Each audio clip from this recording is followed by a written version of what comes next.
Hello and welcome to the second of the 2022 Esports Leadership Series. Thank you all so much for joining us today. I am Soe Gschwind and I have once again the utmost pleasure of being your host for the entire thing.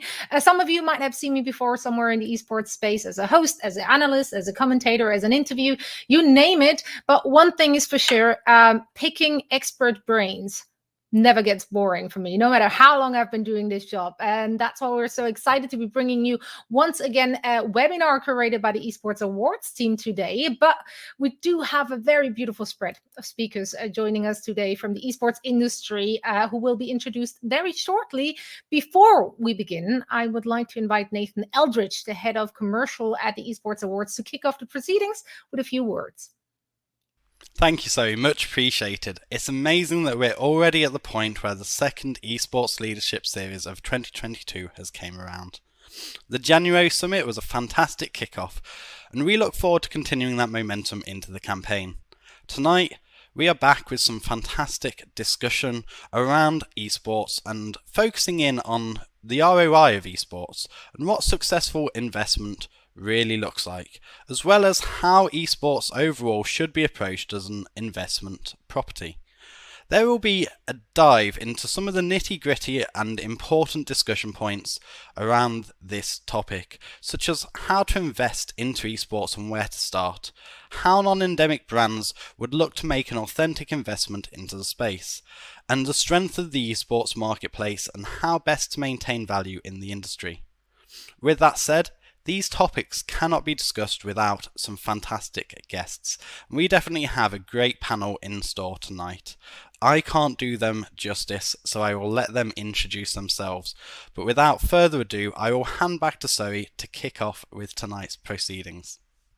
Right on. Thank you so much, Nathan. Yeah, as you just said, tonight's theme will be all about a topical discussion focused on investing in esports. And as per usual, if anyone watching has any questions, please make sure to write them in the comments to this webinar. We will try to keep an eye on throughout the entire webinar. Just try, if possible, to keep the questions somewhat related to the topic at hand. That would be much appreciated. Now, we do anticipate the entire webinar will be around 1 hour and 20 minutes long. And then afterwards, please join us at around 6:20 p.m. BST, which is 1:20 p.m. ET, which is 10:20 a.m. PT for some breakout rooms for networking with the speakers, as well as other industry professionals, which will be joining those breakout rooms. Now, these sessions, as per usual, they are open to literally everyone, and they offer a great opportunity to make some connections within the esports space, ask questions you usually don't really get to ask because you know, not every one of those people is super approachable on a daily basis. They're busy people. So we highly encourage you to join those breakout sessions and make good use of it. The link for those sessions, for those rooms, will be posted in the comments at the very end of the webinar. You can also find it in the bio below in case you miss it in the chat. Now, with all the housekeeping out of the way, it is finally time to introduce you to our speakers for today. Now, first up, I would like to bring in Dan Ciccone, founder and CEO at Stacked Entertainment. Thank you so much for joining. Please quickly introduce yourself and the work you do to our viewers. Sure. No, good morning. Appreciate the opportunity to speak as always. For those of you who don't know me, my name is Dan Ciccone. I'm the founder at Stacked Entertainment. We are a property representation and content development firm steeped solely in esports and gaming. Personally, I've been in the space of esports selling sponsorships for the past decade now, which seems like, now that I'm saying it, seems like a long time, but in the overall scheme of things within the arena of esports, not that long, but appreciate you having me on this morning. Oh, we couldn't be happier. Now our next speaker goes by the name of Duncan McMonagle. He is the co-founder and director at Reset. Hello and welcome to you as well. Please go ahead and tell us here all there is to know about you and your work. Thanks, Zoe. Hi all. So my name is Duncan and I'm the co-founder and managing partner of Reset Nation. Reset is a specialized gaming company offering consulting and agency services to both brands and rights holders, as well as the broader gaming ecosystem. Ultimately, we set Reset up to help brands better understand how to activate in the space and also help rights holders position their businesses to improve monetization and sustainability in what is a very nascent and fast-moving industry. We provide a breadth of services, but really it falls into three main client areas: B2B business, brands, and commercial. The B2B business services, we provide strategy, operations, org design, and investment services, which is obviously the subject for today. But that's both raising and deploying capital. Brand consulting and marketing services cover brand strategy, content and creative production, social media management, PR, influencer campaign management, as well as media valuation and ROI reporting. And then our commercial services include sponsorship sales, advertising, media buying, commercial strategy, and reporting. A little bit on Reset. So we started up a year ago in London with 4 founders, and we've grown over the last 12 months to a team of over 40 people across the UK and the US. We service over 30 clients globally, and they include major games publishers, media brands, technology platforms, as well as a number of esports teams and tournaments that you will be very aware of. All right. So your company is a jack of all trades and master of all of them as well, as it seems. So thank you so much for joining us. Now, coming up next, we do have Charles Conroy joining, VP of Gaming at The Switch. Please share a few words about yourself as well as you work with our audience. Hi, guys. Happy to be here. I'm Charles Conroy, the oldest 34-year-old on the planet in esports, 17-year esports veteran. Most people probably know me as one of the partners in Complexity before we sold to the Dallas Cowboys, where I spent 8 or 9 years. I now run Gaming at The Switch, incredibly exciting company. We broadcast and produce things like the Emmys. We broadcast the Super Bowl, the entire PGA Tour. In gaming, we work with E3, the Game Awards, and pretty much 80% of the leagues out there to get that event from the venue to wherever it needs to go, whether that's Twitch or a linear TV channel. So it's a really exciting pivot and fun space to be in, and love to see esports grow on a daily basis. So do we all. It's so exciting to have you with us today. Now, next, we do want to extend a warm welcome to Kerry, Waananen, Head of Multimedia Content at Esports Insider. Great to have you with us. Please share a few words about yourself and what you do in this space. Yeah, thanks so much for the introduction. I'm Kerry Waananen, Head of Multimedia Content at Esports Insider. I'm responsible for all of Esports Insider's video and podcast output, as well as various other aspects of multimedia content. And for those that don't know, Esports Insider is the go-to for esports industry updates and business news. We also host, best-in-class esports industry events. We have an event upcoming in May in Washington, D.C., actually, and then a few more around the globe planned this year. And we offer other services as well to businesses looking to activate in the esports space. And we're so glad to have you on the panel with us today. Now, our next industry expert goes by the name of Phelan. He's the head of strategy and consulting at Nielsen Sports. Thank you so much for joining us today. Please introduce yourself real quick as well. Hello. Hi.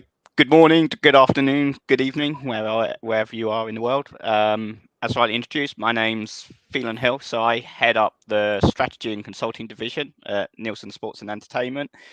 For those of you who don't know so much about us, we're probably sort of like one of the world's leading research and consulting companies, specializing in sports, gaming, and esports and entertainment. We've got global offices. We're about 2,000-3,000 strong now. And we like to think of ourselves as like an independent source. We provide our clients, both rights holders, brands, broadcasters, publishers, you name it, with probably like we like to think of it as presenting them with a clear, comprehensive picture of the ecosystem and what their fans, their audience look like. And really what we're trying to do ultimately is just to help drive informed, data-driven decisions about how to go and manage your business going forward. So good to be here. Well, it sounds like you're just the guy we need here on the panel for today's discussion. Now, last but not least, I would like to welcome Julien Dupont, Head of Partner Development at Fnatic. What do we need to know about you and your company? I don't know what you need to know, but you know how to pronounce my name right. You know, it's Julien Dupont. Yeah. So French guy. Not like a lot of other people on this panel. I'm fairly new to the industry. I come from traditional sports. Been working in sports entertainment for like over 20 years in a lot of different countries. Started my career in Havas Sports and Entertainment, and actually, funnily enough, today I'm with Fnatic, and our chairman, Lucien Boyer, was the founder of Havas Sports Entertainment. So it's a small world or a big network. I don't know. I previously worked with Team Vitality, which is a more French-centric organization. So I joined esports like 3.5 or 4 years ago to do what I'm doing now, which is head up the partnerships and essentially the new business and try to get brands, non-endemic brands, to go into multi-year partnerships with organizations like Fnatic. I'm sure you guys know Fnatic, 17 years at the top. One of the esports, I would say, most famous esports teams, the esports performance brand. And as for my role, I joined in last May. Was lucky enough, or hungry enough, or experienced enough to, with all the team, to sign a couple of, I would say, game-changing deals for Fnatic, because I think that in the past 8 or 9 months, we secured over 28 million USD in revenue and sponsorship with brands like ASOS, with Crypto.com, with L'Oreal, and other partnerships coming up. So yeah, I'm really happy to be with this impressive panel. I'm new to the game, but the game is changing so fast that actually I think I have a bit of experience, and yeah, I can't wait to share with you guys some insights, from what we've done recently with Fnatic and what's coming up. Can't wait to pick your brain. Also, it's a bit cheating for me with your name because I'm from Switzerland, so I speak French, and I lived in Paris for like a year or so. So, Now, our topic today, as we already established, is investing in esports. It's a big topic to discuss, but that's why we got the experts here with us today to do just that. So let's dive straight into it. And I think we could just do that by posing one very simple question right into the group. So anyone who wants to take it, feel free to just answer whatever comes to your head.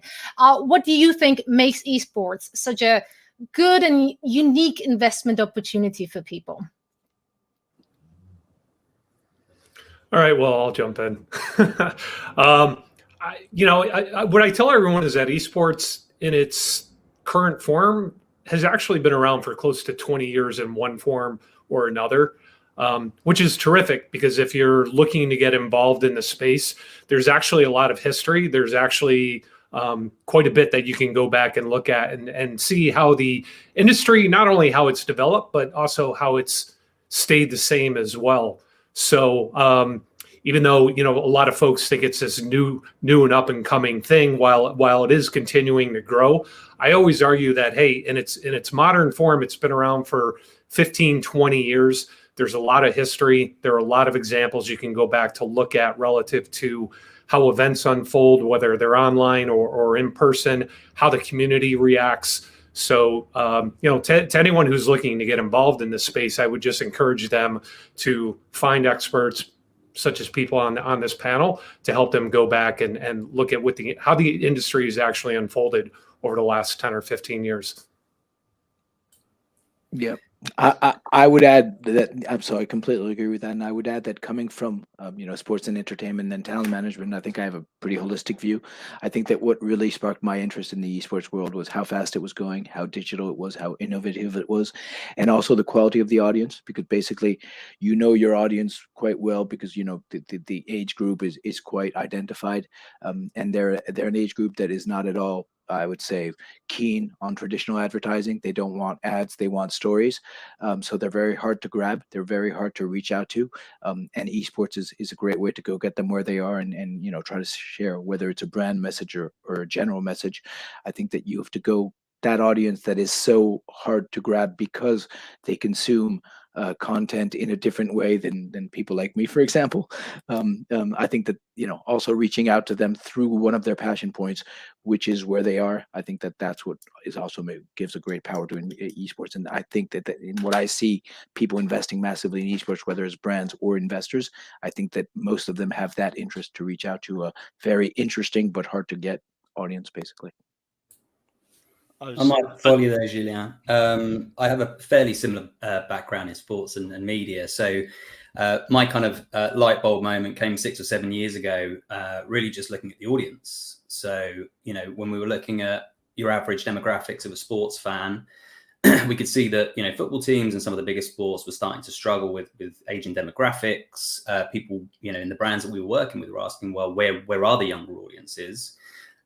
We had, in my last company, we had a very large sporting portfolio, and then ended up creating an esports platform called Double Tap back in 2015, really to bridge that crossover, because we didn't just see gamers here and sports fans over here. We saw, you know, very much a number of different passion points across music, entertainment, sports, and gaming all smashing together. So I think the audience was really kind of the first part. The second thing, to your point, Julien, around advertisers trying to find this demographic, this was a real sweet spot, and it was pretty untapped. So if you do want to be BMW and you want to spend 10 years, you know, forming the minds of people that become buyers in the next decade, this is a great place to start. And we've seen a lot of brands do that. And then just from a consumption point of view, the thing that really intrigued me with my media hat back on was just where people were spending their time. Because it wasn't on .coms, it wasn't on platforms that we all understood, particularly social ones like Facebook. You know, they were on Twitch and Discord and, you know, other ones that are pretty kind of endemic to gaming as a whole. And I found that fascinating. And I think that's the opportunity really for marketers, and the opportunity to provide better experiences to gamers in terms of viewing esports. Yeah, and I mean, I think on a very high level, to kind of reiterate what you guys are saying, very hard to reach eyeballs. They have money in their pockets. This is not a demographic that is unable to spend, and they're fiercely loyal. Once you get an esports fan by coming in the right way and doing things properly, they will stay loyal to your brand, potentially for life. So you're grabbing a lifelong fan, especially if you're talking about a brand like BMW, for example. I mean, that guy will buy 5, 6, 7, or girl will buy 5, 6, 7 BMWs in their life. Not bad, right? Not a bad person to get early. So fiercely loyal, very hard to reach otherwise, and they have to spend the disposable income. They're willing to support brands and support them, and I think that's a great thing about esports, and always has been. I think one thing just to add, and I think Duncan talked about a little bit from the consumption perspective. I think probably from the outside, whenever you think of esports, everyone just thinks about like the live events, the tournaments which go on, and you always see pictures of the world, you know, world champs, League of Legends, etc. But I think you have to remember as well, like esports is very much like a 24/7 multi-platform content business, and actually it's been really driven by the players and like the content creators. You know, I think you'd call it like the talent, and I think that's really important now. You know, brands constantly, whenever you speak to brands, they always want to tell their story. They want to be on 24/7. They don't just want these one-off peak events.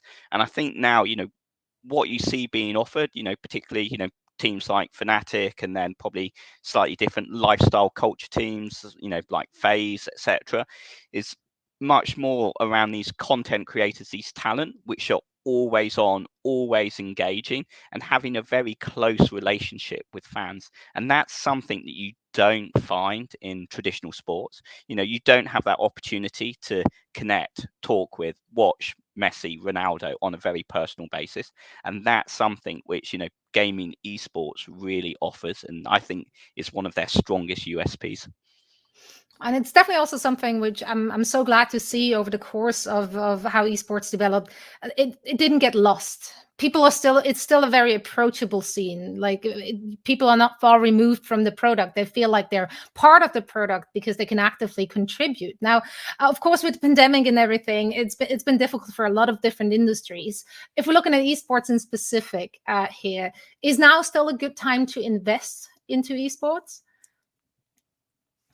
Yeah, I think that we're seeing a lot more investment going to be happening this year in 2022 versus the past 2 years. Of course, esports grabbed a lot of headlines at the beginning of the pandemic because there was no sports, but esports was able to continue their broadcast operations through, you know, free streaming platforms and such, and people were able to sort of pivot their sports watching habits to esports. But now that sports have sort of returned, you know, a lot of that audience hasn't is a bit fickle in that sense. But the hardcore esports audience has stayed with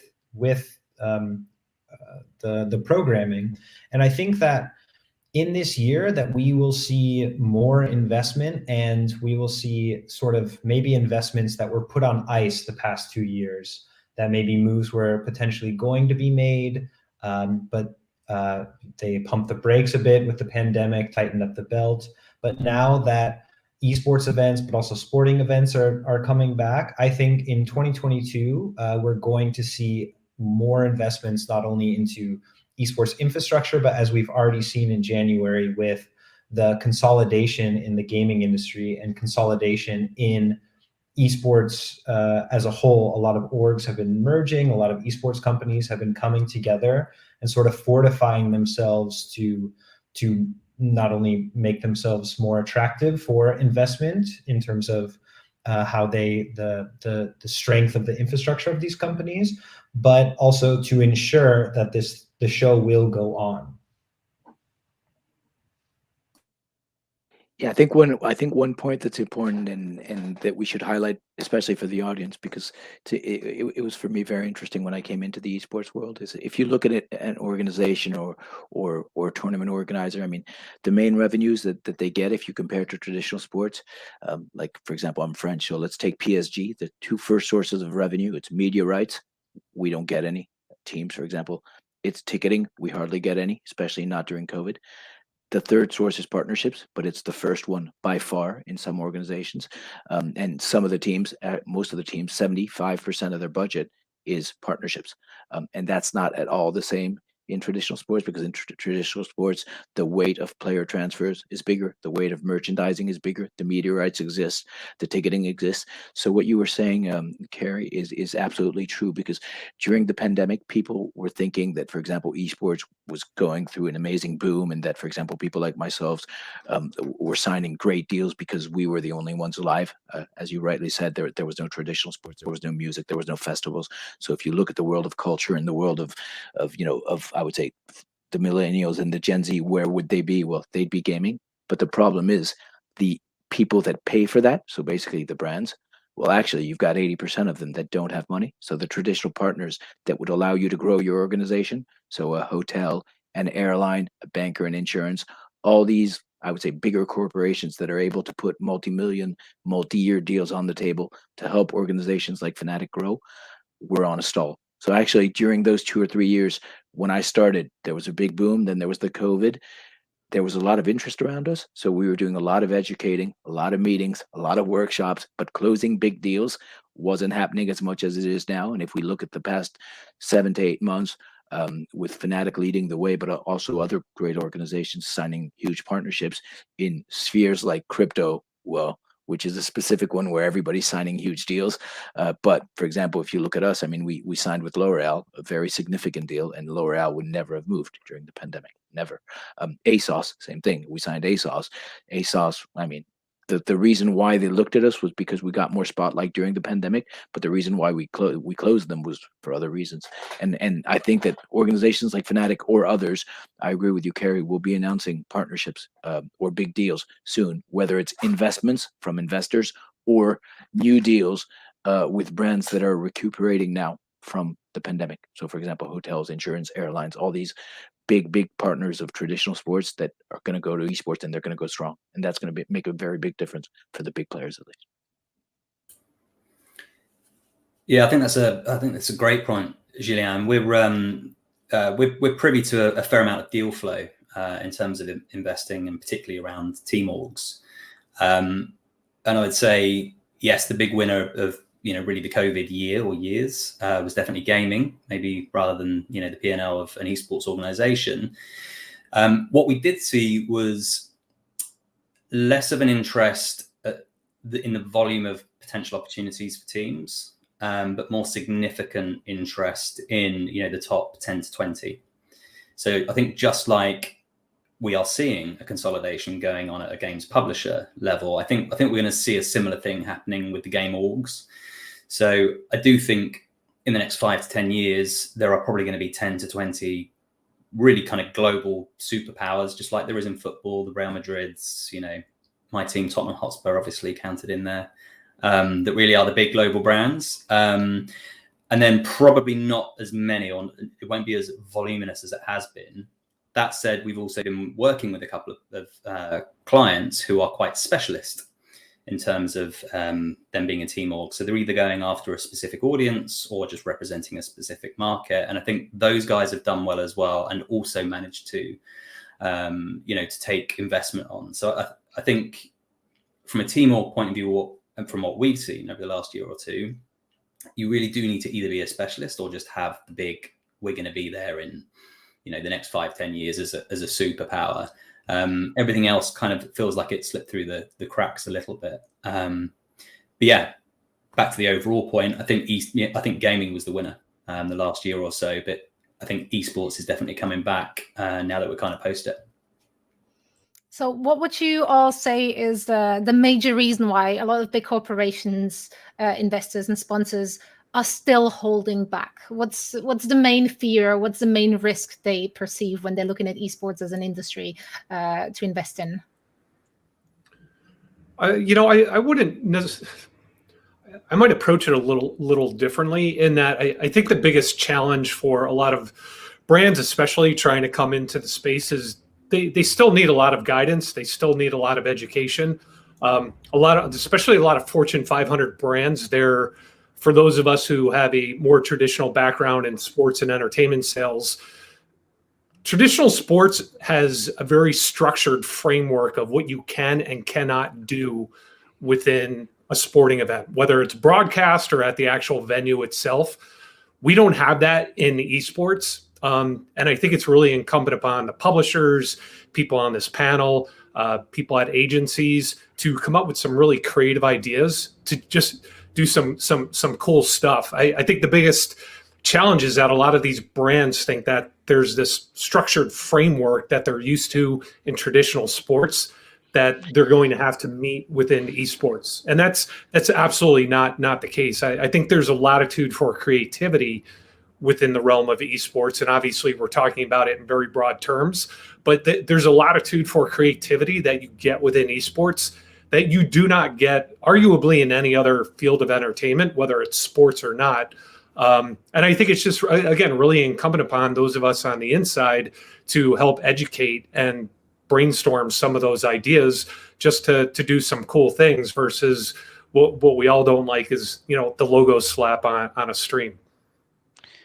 I think there's also just picking up on Dan's point, the guidance education is a really important piece. I work with a huge amount of brands around traditional sports, Champions League, FIFA.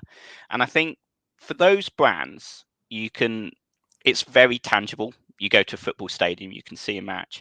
Whereas with something like esports, there's still like a huge amount of online activity, a little bit harder, tangible to see. But then for a brand entering it, there's so many different routes in. Do I go with, an event organizer like ESL? Do I go with a team like Fnatic? Do I go with one of the big publishers, Riot, and connect with League of Legends? Do I just go with a streamer on Twitch? And then if I'm going with a team, you start getting into the teams, and then the teams, they're playing CSGO, they're playing Valorant, they're playing Fortnite, they're playing League of Legends, Dota 2. There's so many different routes. It's quite hard sometimes to go and navigate that still. So then that becomes a challenge in itself, and it becomes slightly scary. I think also as well, and probably what you've seen is whilst esports has been around for a while, it's still maturing. There's probably a number of brands who have probably invested based on sort of like what I'd say is belief metrics. So they believe it's going to come. There's a young demographic, there's something here, and they feel that investing now is right. But now what you're starting to see is much more around those like value metrics. They can actually see returns, they see the size of the audience, they see that capture. And I think probably, that's one of the things. It's great that Julien's here. Fnatic, we did some work recently with Fnatic, and a lot of that drive was actually to prove that beyond just this young audience, which everyone talks about, the value metrics are there. You pick the right property, you align with the right rights holder. There are value metrics that can drive a return, and we want to explain that and understand that and get that education out there. And I agree with everything that was just said. I think also brands are a little worried that they're quote unquote too late, which to me is crazy. You're definitely not too late. There's a ton of fantastic opportunities, and they need to realize that esports is a large thing. There's streamers, there's leagues, there's teams, there's so many different ways to engage the esports audience. It doesn't have to just be through one vertical. So that can be overwhelming, right? When you come into pro sports, you go, okay, this is my local market. I want to reach people in this specific sport, so I go to this team. Esports has got a lot going on, and so there's a lot of education there. But brands that do take the time do really well. I think we've all seen brands not take the time, come in without any authenticity, and get really burned, and that could scare some people. But that's sort of I don't want to say their own fault, but it is a process you need to learn before you just slap a logo on something and hope that'll give you the returns you're looking for. It takes effort, but it also takes creativity, and you can really do a lot of fun stuff in the space that you can't do in traditional sports. Yeah, I completely agree with that. I mean, from if I compare to what I knew in the past in talent management, or because I used to work as well in modeling, so I have these different hats. I think that you really need the creativity to make sure you engage your audience, because as you were saying before, they're quite extreme. They love you or they hate you, and if they love you, they can love you forever, but they can also hate you forever if you get it wrong. So I think that scares brands a bit, because they see that they're actually taking a risk, and I think that in a pandemic period, taking a risk is not the right thing. So I think that they were going back to what they knew, and what they knew was very well measured with metrics like people like from Nielsen or others, but at least there were really big really big, solid, neutral ways of measuring the ROI. And I think that in a period of pandemic, well, once again, ROI is even more key, because there isn't so much money to spend, so you want to make sure you spend it well. I think that maybe some of the brands were approached in the past by people that didn't have a very serious approach, so they would take the money and maybe disappear, over promise, under deliver. I think that in esports there's so many challenges that the organizations have to actually over deliver a lot more than in traditional sports, because as you were saying before, traditional sports is more tangible. You get the experience, and then the last barrier that we often have to face in esports is that the people that decide are generally older people, and so they don't get esports. So either they're visionary, or they're ready to take risk, or they're interested in the youth culture, or they're not. And so unfortunately, sometimes in the big groups, big banks, big traditional corporations, the person that represents esports internally just doesn't have the weight, doesn't have the leverage. So he's the esports and gaming specialist, but he's not writing the check. So end of the day, he's struggling internally to convince all his bosses of the relevance of esports, because to me, it's a no-brainer. I mean, like, I have some categories that are still open, and I'm thinking, how can this be open? Am I not doing my job well? Maybe. Or are they just not seeing it? Because it's a no-brainer. You can get a young audience that you can't reach, and we can make them love you, know you, love you, and buy you, and we can do it better than anyone else. And I'm like, sometimes just really frustrated, because I'm like, how do they not get it? Because for me, it's a no-brainer. But yeah. It's not you, Julien. Come on, it's not you. It probably is. It's got to be me. It's on me. We know that's not true. I guess pulling it back through the investment lens, because I totally agree with Phelan's point, which is one of the challenges if you want to invest into the space is just the operating capability that exists. And you do have to remember that, gaming and esports, even 10 years ago, was really still kind of just a hobbyist, sort of type operation. These were people that were just very passionate about it, that had taken it from, this point to this point, but maybe weren't as experienced in terms of business or media or advertising or the opportunities where the kind of, the revenues are now starting to flow. So that is still one of the blockers, and it's not just a team org thing or a TO thing, or, I've got a new startup tech idea for gaming, issue. It's just the fact that there aren't as many people that are experienced in operating in gaming and esports versus the opportunities that are out there. So you do have investors that come in and they don't know the difference, and someone invest in a certain property and they get burnt because really that asset just didn't have the operating capability inside of it. It might have had the potential.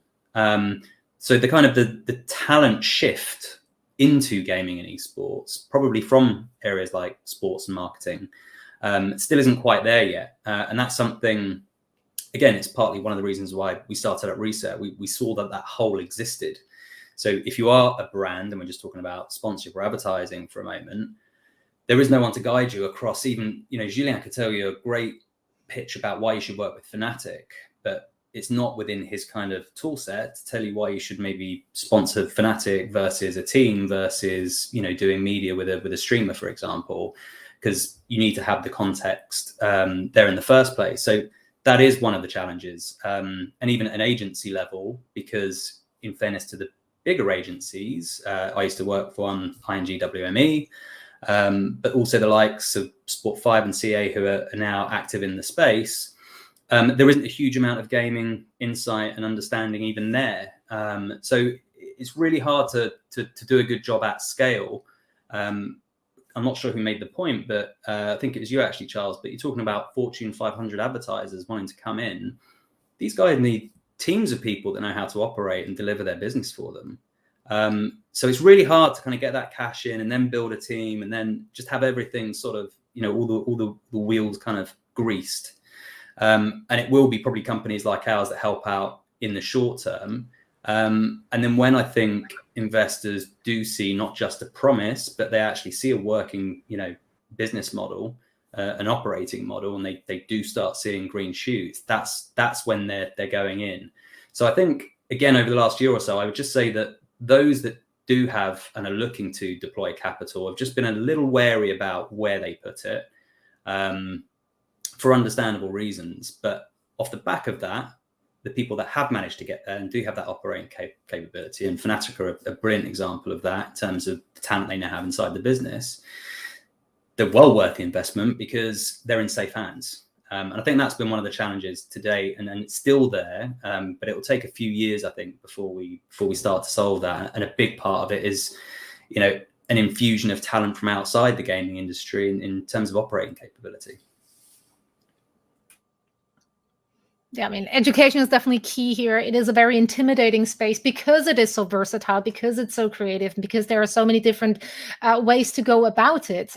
So there's also, that means that there's a lot of ways to do it wrong. And we've definitely seen a lot of that in the past, but we also seen a lot of success stories. Now, this is already it for our first half this evening. But before we're heading into a quick break, I would like to say a big thank you to Phelan, Head of Strategy and Consulting at Nielsen Sports, for joining us for the first half of our summit. Thank you so much for letting us pick your brain. Thanks very much. You are welcome. Now, our webinar will resume in about 2 minutes, so don't go too far. In fact, stick around and take a look at this recap video from the 2021 Esports Awards in Arlington, Texas. Nominations for the 2021 show are now open. So go out there, nominate your favorite streamers, your favorite games, your favorite categories, teams, players, everything. Without any further ado, here are your first finalists for the 2021 Esports Awards. That's it. The next time I see you, we'll be live in Texas. Thank you so much for hanging out the entire time. That's it. We'll see you at the Esports Awards. It has been over 700 days since we last had an opportunity to stand in front of you guys and, of course, present awards to those who are so deserving in our industry. And since then, we have had a lot of adversity that we've had to work with. And I also want to give a real special shout out to all the production teams that took everything remote. Without you guys, it would not have been possible. We want to welcome you to Arlington. Welcome to Arlington. Welcome to Arlington. Welcome to Arlington. Welcome to Arlington. Welcome to Arlington. Welcome to Arlington. Welcome to Arlington. We ain't going home tonight. Hands up if you feel alright. To the left and to the right.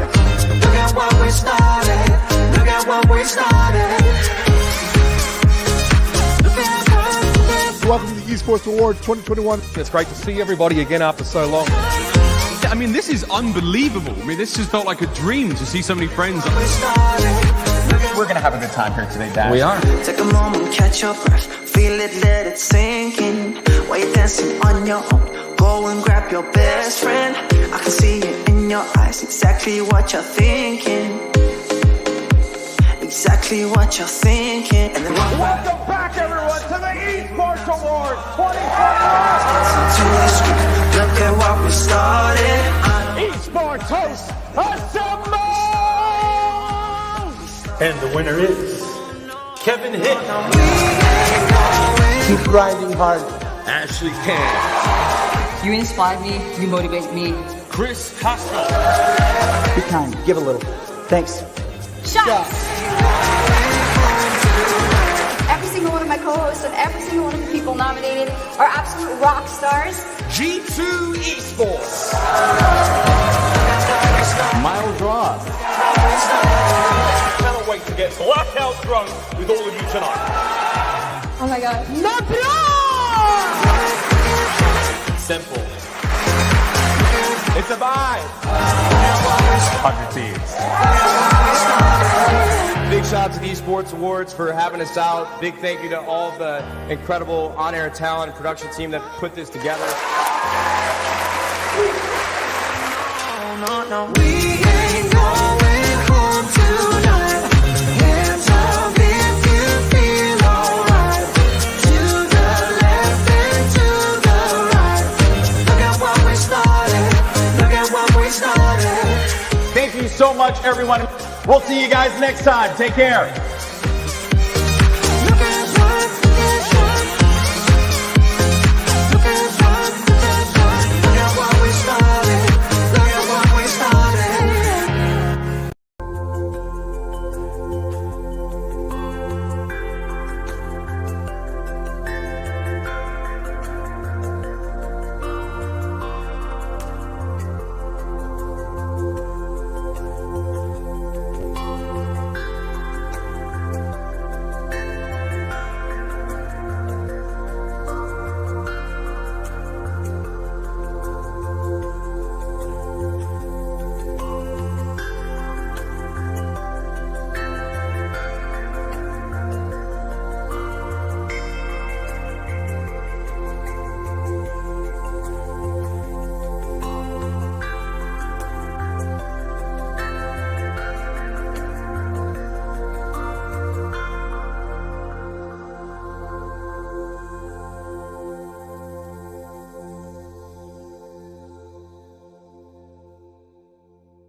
Welcome back, one and all. What a nice throwback to a wonderful time which was had in Arlington, Texas. I was very honored to be part of that show. It was so great to see so many familiar faces once again, all united on and off the stage. Now, we do have more things to discuss, so let's get straight back into the weeds with our esteemed guests here. Let me pose another question for you, which I feel like I should have probably asked at the very beginning of this entire discussion, but how does one invest into esports? Where do you actually start as an investor? I just feel like there's so many ways to answer that question. I didn't.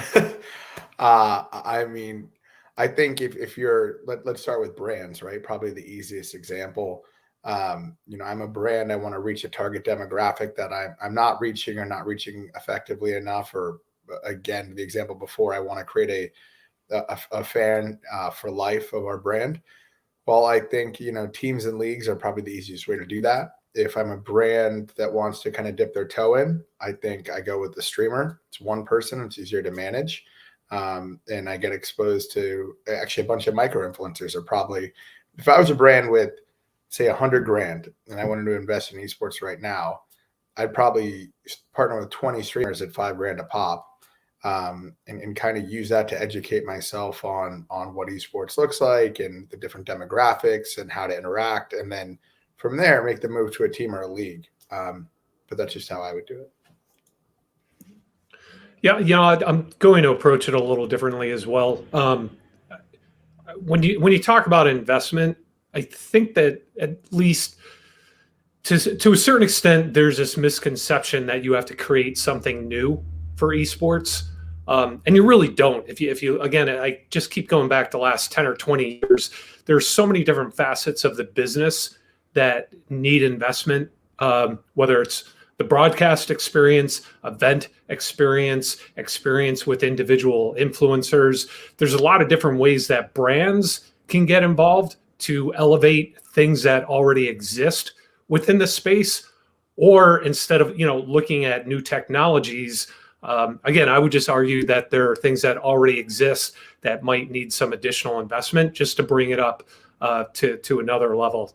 There's so many different facets of the industry. I'm sure we could spend an entire discussion on that alone. But what I always tell people is that you don't necessarily have to create something new to invest in the space. Look at what's already there, and how can your investment, how can your participation actually elevate that experience? Yeah, I completely agree with that, and I think that one thing that's interesting. I mean, if I was to invest in esports, I would look at traditional sports, what is existing and what is working well in traditional sports, and how can that model be adapted in a relevant way in esports, because actually that's what ultimately esports do. They look at traditional sports and they just do the same thing, bigger, faster, higher, and more digital. When I came in, for example, there was almost so the veterans around the table will maybe say I'm wrong, but what I saw was that there was almost no agents. I come from traditional sports. I have a lot of friends that are pro football players. They have like 3 agents. One guy does their team transfer, one guy manages their money, one guy does their marketing and advertising. And we had players that were making a lot of money in my former organization that had their agent that was like their sister, which also exists in traditional sports. But yeah, that was one of the things I was like, okay, agents, that's going to boom. And it actually has. I have a friend now that's managing Prodigy, and he's like recruiting 3 people every day. At the time, he was probably alone when I joined Vitality. So I think that if you look at some areas of the business, as you were, I think, completely rightly saying, Dan, I think that some things are already existing. They just need to be pumped up. They need to be professionalized. They need to be supported, and they just need to mature. And they do so in such a fast way. I mean, if you look at just that example of the agents, if you look at where they were at 3 years ago and where they're at today, I mean, it's not the same thing. It's not the same game. All our players now at Fnatic have agents, and I'm sure it's the same thing with Vitality. So yeah, so I think that there's a lot of industries. It's also, I think that when you invest, you have to invest in something you understand. So like everybody's talking about NFTs, everybody, you've got these waves and these trends, and is it a wave? Is it a trend, or is it there to stay? We don't know, but I mean, at least I don't know. But I think that when you invest, you also should go to things that you understand and you get, not just trends. And there's so many in esports that, yeah, I think there's a lot of things, a lot of places to invest, basically. Yeah, I really agree with that, Julien. I'd say, again, just looking back to the deal flow that we see sort of come across our desks, broadly, there's 2 kinds of investor that comes in and says they have an idea of what they want to get into, and it's either technology, because that's what they understand and they've invested into in other verticals, or it's kind of sports properties. So again, how do I invest into Fnatic and be there in 10 years time as this kind of superpower like a Real Madrid? And actually, I think the challenge is they don't actually understand what those opportunities are, or see the growth of Prodigy, for example, which is a great example, and see that a need is now being solved by that company to properly represent players, because now is the time that it's the right timing. And I think that's the challenge as well, just being able to articulate what those opportunities are, so that you basically have really good product which meets their investment criteria. And obviously you have all kinds of different investors, some that want to put in 20 million plus, some that are looking at 2 million plus, kind of sort of later stage, and some that just want to come put seed money in. So that's, as much as it's educating brands sometimes just to come in on sponsorship and advertising, it's actually having to educate investors on really where the opportunities are and why. And you can only really justify that by pointing out what hasn't worked. If we have another pitch for a matchmaking platform for gaming esports, we have to say, guys, sorry, but that one was solved about 5 or 6 years ago. But yet they still come in, and we still have people actually showing appetite for it. So I think that's one of the things that needs to get solved a little bit as well. Yeah, I also think what's important to note is that there's more to esports than just esports orgs and the titles themselves and the tournaments. That there's plenty, I would say, an innumerable amount of other adjacent businesses, such as data companies, such as other platforms, different streaming companies that also take investment as well and have partnerships as well, and help facilitate the entire esports, consumer experience of not only being able to watch your favorite games and your favorite teams, but also be able to communicate with them, also be able to buy their merch, and all types of different tiers of businesses within the esports space. So potentially, let's say an organization or a company maybe doesn't have the budget to work with an esports org. There's definitely other ways that they can dip their toes and find ways to form meaningful partnerships and invest their money into the ecosystem that puts their name and their brand recognition in the esports realm, so that next year when budgets are allocated, they can show their ROI depending on what the goal was there, and either divvy that out between, as someone mentioned, spending that amongst multiple streamers or multiple companies, or betting on black on, hey, this really worked really well for us. And a lot of esports orgs, Fnatic as an example, has proven that betting on black can work, that they have over delivered, and that they can re-sign partnerships, and that working together is a seamless opportunity, and can help facilitate that brand sentiment, rather than risking a bit of brands jumping around from org or company or game or whatever, and sort of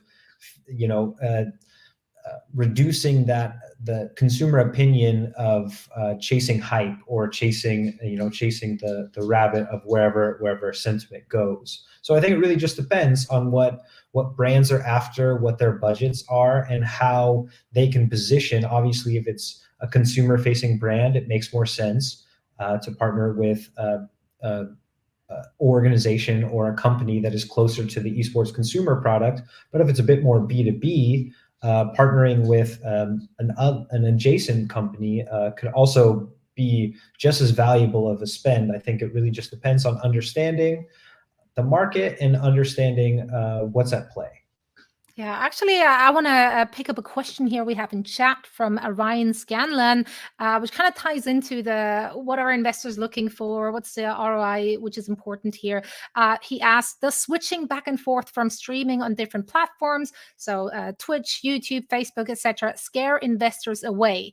I feel like viewership can drastically change when that happens. Is viewership something big if we're looking at the ROI from investors? Ultimately, yeah, because people buy the eyeballs. I mean, so yeah, it definitely is. I mean, it's a very important metric. Sorry, Dana, but yeah, it's a super important metric. I think that investors, it's a bit of a bet. You were talking about, for example, orgs. Well, there's no org that's making any money. So like people like Fnatic, that's what I'm always explaining to brands when we're asking them, like very high levels of investment, is that money does not go to paying the next Ferrari of our chairman, because ultimately we're investing and we're not going to be making any profit for the next couple of years, at least, because no media rights, no ticketing, low transfers, low merchandising. So all the money that we get, we re-inject in the org, in the team, in growing the team, and in growing the industry. And that needs to be explained to investors. And if people like ourselves didn't have investors, well, we just wouldn't be able to scale up as fast as we do. And Duncan was talking about I would say the Darwinism coming up. I completely agree. I think that in a few years, the biggest will survive, and the biggest will have either merged or raised a lot of money or done something absolutely amazing, because we're all chasing after the same thing, and there's not going to be everyone at the finish line. That's for sure. Yeah, I totally agree, Julien, and it is a good question. I think there's two things. So normally, esports flipping from one platform to another is for a good reason, and that's because, going back to Julien's point, there's a media rights deal involved. So that's the good side, because slowly but surely, and I think media rights are inevitable, irrespective of what platform wins and when and why. But there is an audience there, and people are going to be prepared to pay to have it on their platform. So it's definitely good from a can we see the green shoots of the commercial side of media rights and growing the industry. And on the flip side, he's absolutely right. Of course, it hurts viewership. You know, without naming names, but we've seen some big game franchises, you know, switch in the last year or two. And, you know, they took a critical hit in terms of the audiences because, you know, people have preferred platforms and they have viewership habits, which I'm sure Phelan could have talked about, where they don't necessarily want to switch. I mean, you know, you tend to use different platforms for different reasons, and Twitch is still the default, you know, live viewing experience, and YouTube is still the default kind of discovery platform. But they're obviously working hard to get into live and push that and push the product. But again, that's good competition. So whilst maybe sacrificing a bit of audience in the short term feels like a bit of a pain, particularly if you've got sponsors, you know, on the hook for viewing figures and audience, you know, sort of ROI. But if it is also building out what will be a critical part of the ecosystem in terms of media rights, then it's also a good thing. So it's tricky at this stage. I definitely have to keep in mind here as well, Ryan, that obviously it always depends on what the deal was to begin with. Like, is the deal hitting certain viewership, hitting certain hours? All depending on the deal. If you're looking at the bundle package that Blizzard did with CDL as well as the Overwatch League, their switch to YouTube was motivated by the different offers they've been given for the media rights from Twitch as well as YouTube, and YouTube just came in with a better offer for them. So even though they sacrificed some viewers, that didn't really make them lose anything per se, and they help now to work together with YouTube to build YouTube as a streaming platform as well. So it's like it all depends on what your initial deal was and who you made it with, right? Now, Santiago is also asking a question in chat, which I find very interesting. If we're looking at the other side here, what do companies within esports industry look for in a potential investor other than money? What do the companies want from an investor?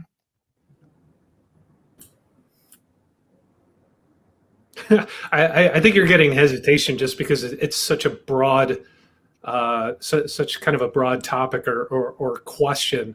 One of the approaches that we take, at least, is the money aside. What does this partner bring to the table? How do they complement our business, or how do we complement their business? Again, it goes back to there are a lot of things that already exist within the industry that just need some more injection. So do they actually complement that? Do they bring that to the table? Or is it just something that's, a completely different approach that we think is going to have some kind of, again, it all boils down to what kind of value does it bring to the industry?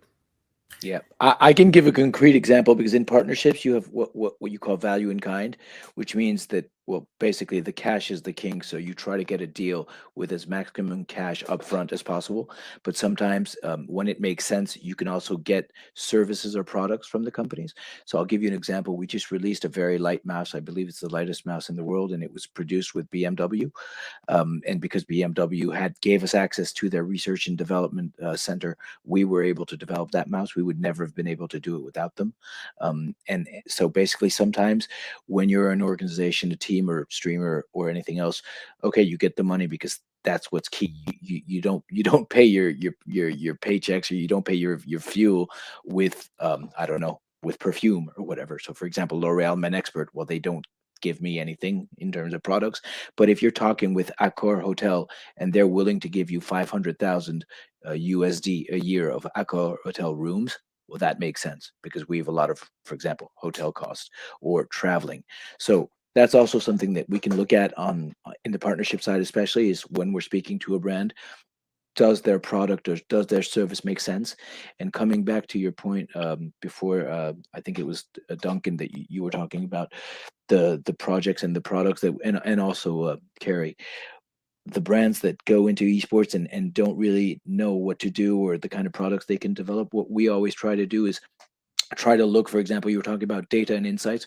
We're talking to a lot of brands right now that are in Formula One, providing great services in data and insights to Formula One teams, and we're going to help them adapt their model to esports and ultimately generate business. Because if they create a specific service or a specific product with us, powered by us or endorsed by us, they can then go to the market and be relevant, authentic, and have co-produce something that makes sense for a lot of other people in the industry, if it makes sense. So yeah.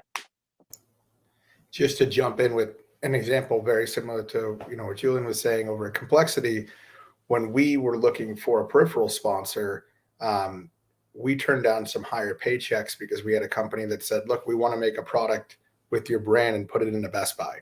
And at one point, Complexity had 5 different products in Best Buy because we adapted that model of co-branding products and releasing them, not unlike what Fnatic did back in the day with SteelSeries or what many teams do now. But we were the first North American team to have a product in Best Buy.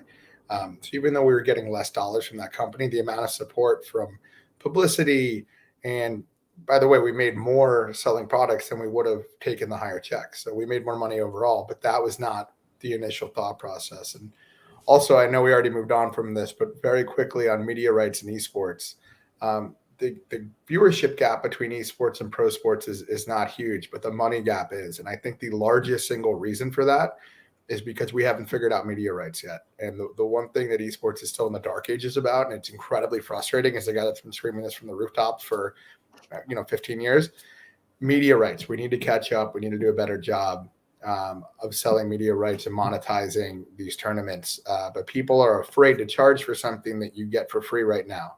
They're afraid that they're going to lose these huge viewerships that we're selling sponsorships off of. So it's sort of a chicken and the egg thing, but esports media rights, I think it's going to be a huge story this year and next year. And I think we got to catch up there.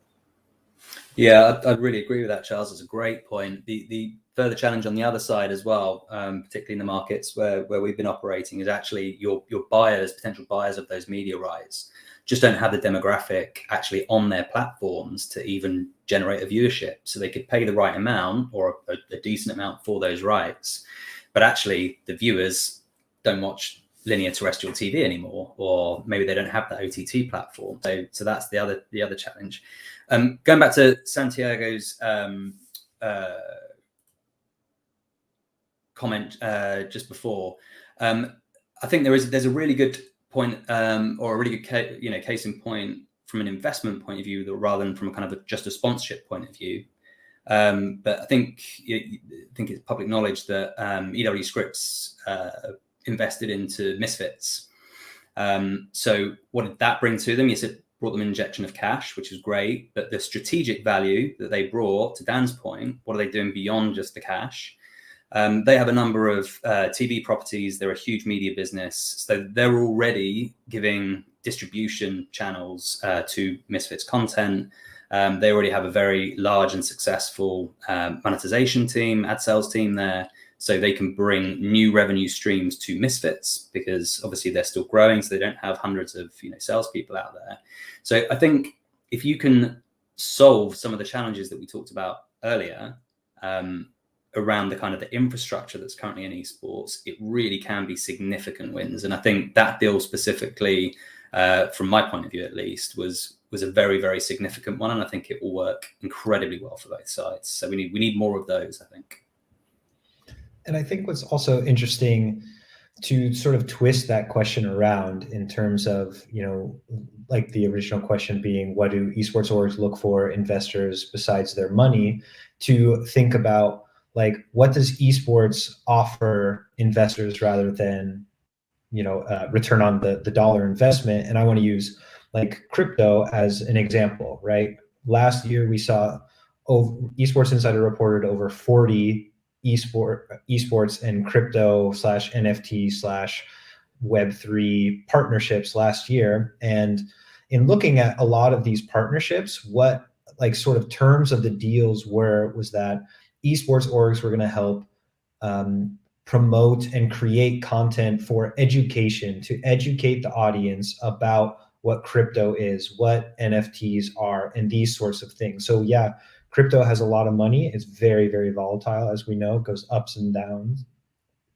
And a lot of it is speculation, but they have a lot of money, and they have identified the esports audience as being particularly receptive to understanding crypto in a way, but also converting in a way. And esports orgs are basically powerhouse media company. So they're really, and not just orgs, but also in terms of tournament organizers, right? FTX partnered with the LCS, and they created an activation where there's an FTX, something with gold. The team with the highest amount of gold, is they have a spotlight on the broadcast with FTX branding there.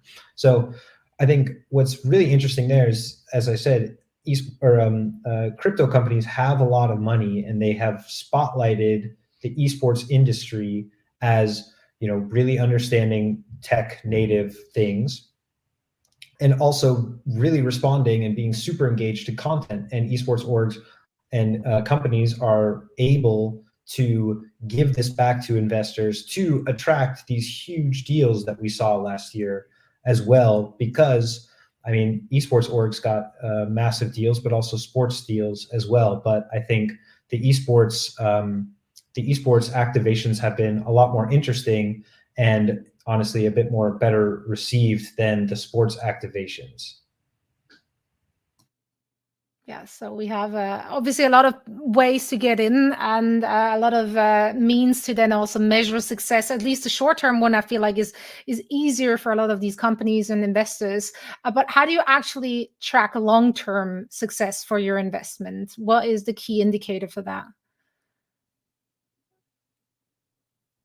It depends who you are. But yeah, if you look at a partner, for example, too bad we don't have our friend from Nielsen on the panel, because he'd be the one to talk about it. But yeah, at least the organizations, the big organizations like G2, Fnatic, or Vitality in Europe, for example, they're structured like an agency. That's something that's very important for the people to understand, that it's not at all like in traditional sports, because people just there wasn't this knowledge on the agency side. There wasn't this culture of esports. So actually, teams had to organize themselves as agencies. So that's what really struck me when I joined Vitality, for example. But now with Fnatic, where you've over 50 or 60 people working on the brand partnerships, working on the events in-house, because they get it, and because content is king in sports entertainment, but is really king in esports, due to the weight of the partnerships in the business model. So the relationship with the brand is essential. It's not one of the 5 pillars, it's one of the 2 pillars sometimes. And in terms of how you track, well, I think that's something that's very important. To do it with a neutral partner like Nielsen, but it can be other people exist, but it's not Fnatic or another org saying this is what we were supposed to do and this is what we did with our own metrics. You obviously need to use external parties to give credibility and to give relevancy to what you do. And then it's just about how you track it. So, for example, it's like in any project, you fix yourself objectives, you fix yourselves, deadlines, KPIs, and then you just track them on a very regular basis. You try to adapt the roadmap according to how the game is going, and you just try to do it in an honest, transparent way. And then generally things go well. And in esports, what's very striking is that some deals can start small, but then it can grow big. It's harder to get a multi-year deal right away. It's harder to get a 7-figure deal right away, but most of the deals tend to start maybe slow, but then can really accelerate. I saw in my past experiences that the partnerships that I was managing in my former org were multiplied by 2 or 3. At least that doesn't exist in traditional sports. Multiplying a partnership by 3 just doesn't exist, and it does in esports with some of the orgs or some of the tournaments. So it's yeah. But measuring is key, definitely, to create the trust and create the confidence in what we're doing. Yeah, I think from my point of view, and maybe just going to investors versus the maybe brands investing through sponsorship dollars. From an investor point of view, I think almost everyone that certainly we've been speaking with doesn't take a short-term view on this, which is the good thing.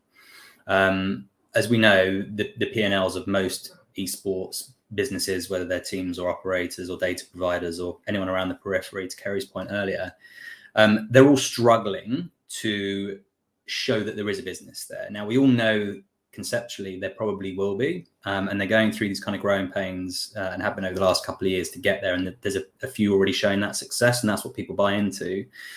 But from our conversations, it's more about what does this look like in 5 years' time? So yes, it's a small business and maybe it's not even profitable yet or break even, but what could it be? and where could we get it to? And I think that's the most exciting conversation. And it's not just an esports thing or a gaming thing or a metaverse Web3 and other opportunities that are coming up. And I'm glad we didn't go too far on that tonight. But that's the lens that they're looking at. So when most orgs aren't operating under a quarterly, where's the money yet? And it needs to remain like that, I think, for probably another good few years as we start to see those success stories. We start seeing what kind of valuations these companies can get to that stack up and aren't just, kind of paper valuations. There's no point valuing a team at $300 or $400 million if you can't sell it.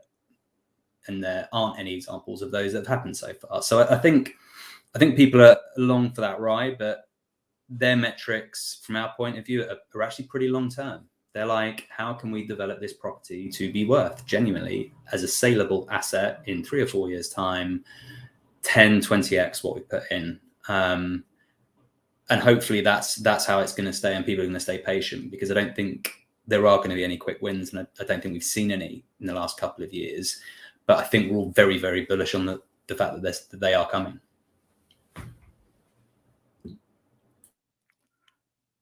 Right. Well, I think, there's so much more to discuss here. Obviously, it's a big topic, but all good things have to come to an end eventually. So it is time for us to wrap things up here as well.